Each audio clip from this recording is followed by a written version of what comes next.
Ya, Assalamualaikum warahmatullahi wabarakatuh. Selamat pagi anak-anak. Perkenalkan, saya Nanang Budi Nugroho, biasa dipanggil Pak Nanang. Di sini saya diberi tugas oleh tim PLS SMA Negeri 1 Kretek untuk membawakan materi tentang etika bermedia sosial yang nanti di dalamnya ada sedikit materi tentang wawasan kebangsaan dan juga materi anti korupsi.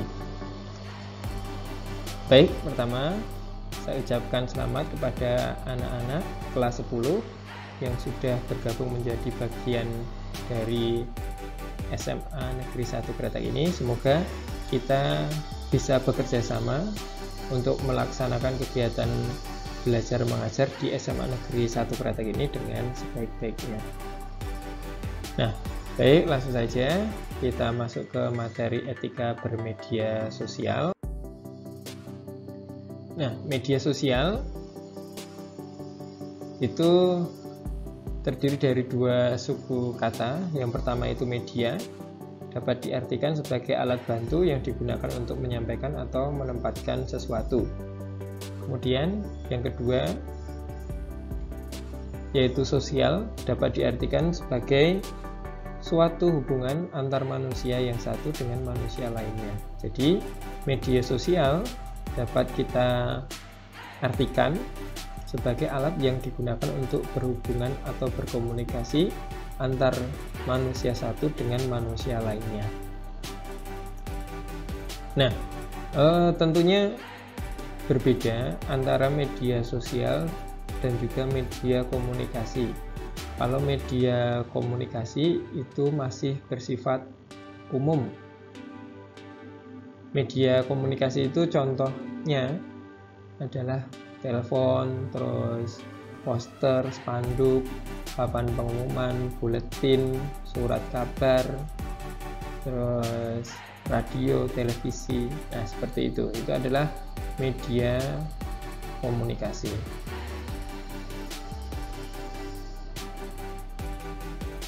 Kemudian untuk media sosial itu sudah bersifat khusus ya.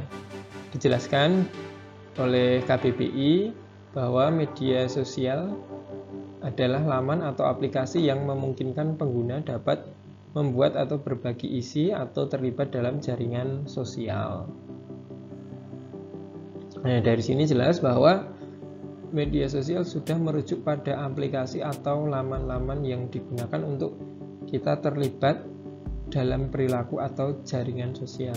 Kalau begitu, media sosial juga bisa dikatakan sebagai media yang berbasis online karena dia berupa suatu aplikasi. Nah, tentunya anak-anak sudah tahu bahwa banyak sekali media sosial yang sekarang ini berkembang. Nah, ini Pak Nanang tuliskan contoh media sosial ada 8. Yang pertama Facebook, 2 Instagram, 3 YouTube, 4 WhatsApp, 5 Twitter, 6 Line, 7 LinkedIn, yang ke-8 TikTok. Nah,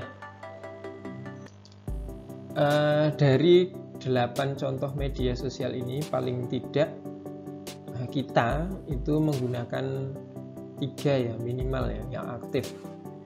Kalau Pak Nanang sendiri yaitu dari ke-8 ini menggunakan 5 yang aktif. Nah, kemudian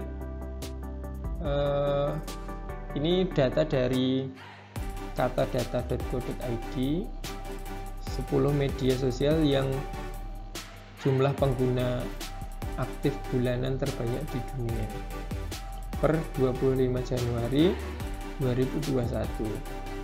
Di peringkat pertama itu Facebook, kedua YouTube, WhatsApp, terus Facebook Messenger, Instagram, terus lain sebagainya. Nah, ini yang paling banyak atau menduduki peringkat pertama itu adalah Facebook, yaitu sekitar 2,7 miliar yang menggunakan dan aktif ya. Nah, dengan adanya perkembangan media sosial yang semakin pesat tentunya akan menimbulkan dampak bagi kehidupan kita. Bisa dampak positif, bisa juga dampak negatif. Nah, berikut ini dampak positif atau manfaat media sosial bagi kehidupan kita. Yang pertama, kita akan mendapat informasi secara aktual. Nah, dengan adanya media sosial, kita akan dengan cepat mendapatkan informasi dari berbagai tempat dengan tidak bergantung pada jarak jauh atau dekat. Kita bisa saja mencari atau mendapatkan informasi terbaru dari negara lain dengan cepat tanpa kita harus pergi ke negara itu. Kemudian yang kedua, mampu berkomunikasi secara real time. Ya, dengan media sosial, misalkan saja WhatsApp ya, kita bisa saja berkomunikasi secara langsung dengan kerabat kita, dengan teman kita yang mungkin jauh dari kita, itu secara langsung melalui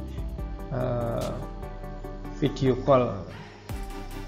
Nah, kemudian yang ketiga itu meningkatkan brand awareness. Nah, ini salah satu manfaat bagi penggiat bisnis. Dengan adanya media sosial, konsumen akan semakin dekat dengan produsen atau produk atau brand yang mereka pasarkan. Kemudian yang keempat, meningkatkan traffic dan peringkat pencarian. Ini juga salah satu manfaat bagi pebisnis. Jadi semakin aktif akun media sosial dalam menawarkan suatu produk, pasti nanti di mesin pencari, misalkan saja Google, pasti akan semakin dikenal, atau nanti di pencarian itu akan menduduki peringkat teratas. Kemudian yang selanjutnya, membangun relasi dengan cepat dan luas. Nah, ini salah satu manfaat juga atau dampak positif dari media sosial. Kemudian yang selanjutnya, dampak positif dari media sosial yaitu menjadi sarana hiburan. Nah, sekarang ini hiburan apa yang tidak dapat kita temukan di YouTube? Ya, hampir semua hiburan itu ada di YouTube. Mulai dari film, musik, terus olahraga, dan lain sebagainya. Itu pasti ada di YouTube. Kemudian yang terakhir, manfaat media sosial adalah sarana belajar dan meningkatkan kreativitas. Jadi banyak sekarang orang-orang yang mengembangkan laman-laman atau aplikasi yang menawarkan sarana belajar. Salah satunya adalah Ruang Guru. Kemudian tentunya ada dampak positif, juga ada dampak negatif. Ada 6 yang Pak Nanang tuliskan dampak negatif dari media sosial. Yang pertama itu adalah fear of missing out atau FOMO. Nah, ini perilaku kecanduan media sosial ya, fear of missing out itu. Nah, perilaku ini ditandai dengan adanya rasa takut atau rasa khawatir yang berlebihan bila tidak mengetahui berita terkini atau tren terkini, seperti itu. Nah, kemudian yang kedua, memicu kecemasan dan rasa depresi. Nah, bentuk kecemasan di sini bermacam-macam. Bisa cemas lepas dari gadget, terus meragukan kebahagiaan hidup dari banyaknya like atau dislike postingan kita di Instagram. Nah, itu juga merupakan salah satu kecemasan. Kemudian sepanjang waktu memantau lini masa atau akun media sosial kita sendiri ya gitu. Nah, kemudian yang ketiga itu berkurangnya kepekaan terhadap lingkungan. Nah, ini yang sekarang ini banyak dirasakan oleh generasi muda saat ini. Mereka tahu informasi dunia luar tetapi tidak peka dengan lingkungan sekitar dia sendiri. Kemudian yang keempat, mudah terpapar dan menyebar hoak. Ya, karena banyak informasi yang ada, tentu kita harus bisa memilih dan memilah informasi yang benar atau informasi yang tidak benar. Kita juga harus meneliti dulu sebelum kita meneruskan informasi kepada orang lain. Kemudian memicu kejahatan. Salah satu contoh kejahatan yang sering terjadi adalah penipuan. Pasti anak-anak di sini sudah ada yang pernah ya mendapat telepon atau mendapat SMS yang isinya itu kalian menang sebuah undian, padahal anak-anak sendiri tidak ikut undian apa-apa. Nah, itu adalah salah satu modus penipuan. Kemudian yang terakhir, mudah terpapar konten negatif. Ya, karena banyaknya konten yang ada di media sosial, tentunya akan banyak juga konten yang kurang bagus. Kemudian kenapa bermedia sosial itu harus beretika? Mari kita lihat. Etika itu adalah tentang apa yang baik dan apa yang buruk, dan tentang hak dan kewajiban moral atau akhlak. Nah, etika juga dapat diartikan sebagai suatu ilmu yang memberikan arahan, acuan, serta pijakan kepada suatu tindakan manusia.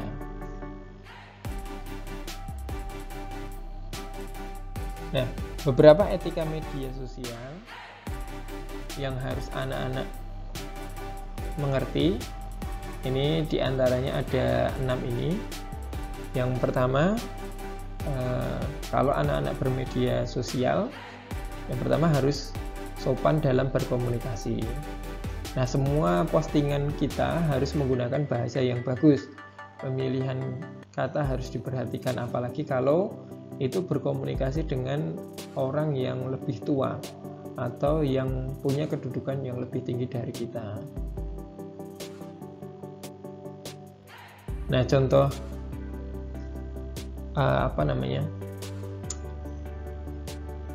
contoh sederhananya ya, yang poin nomor 1 ini, misalkan kita mengirim WA kepada bapak atau ibu guru kita.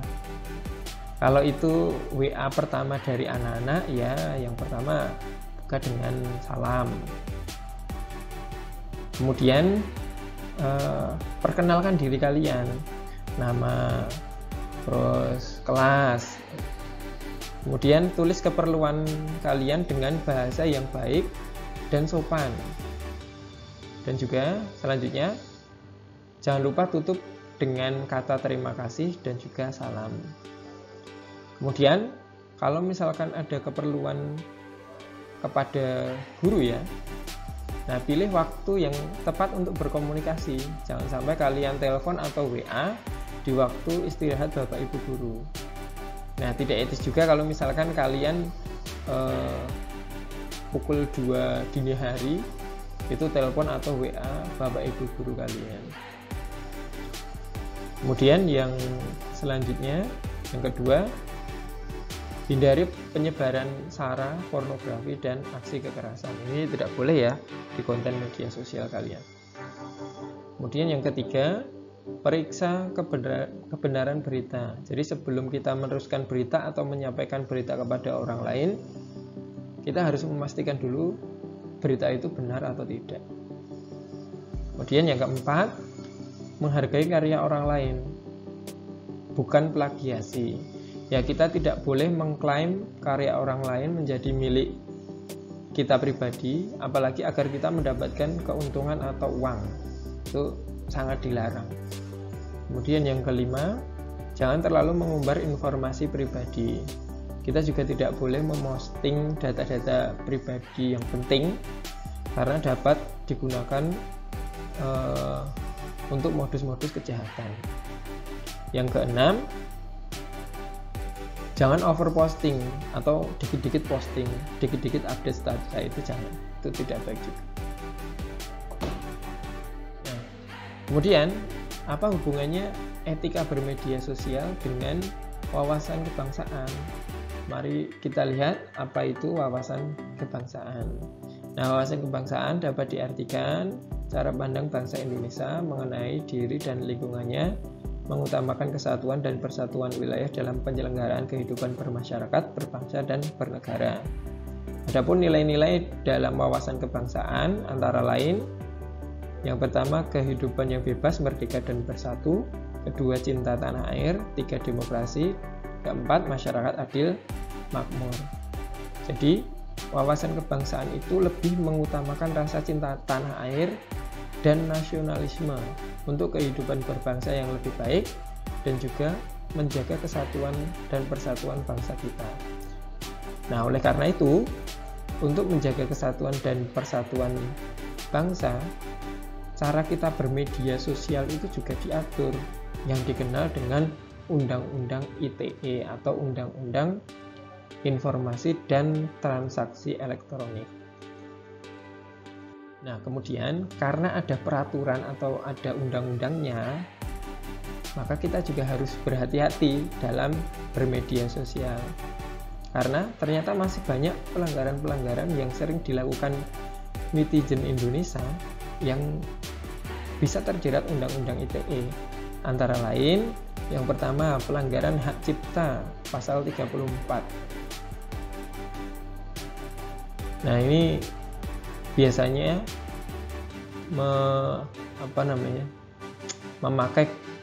memakai karya orang lain untuk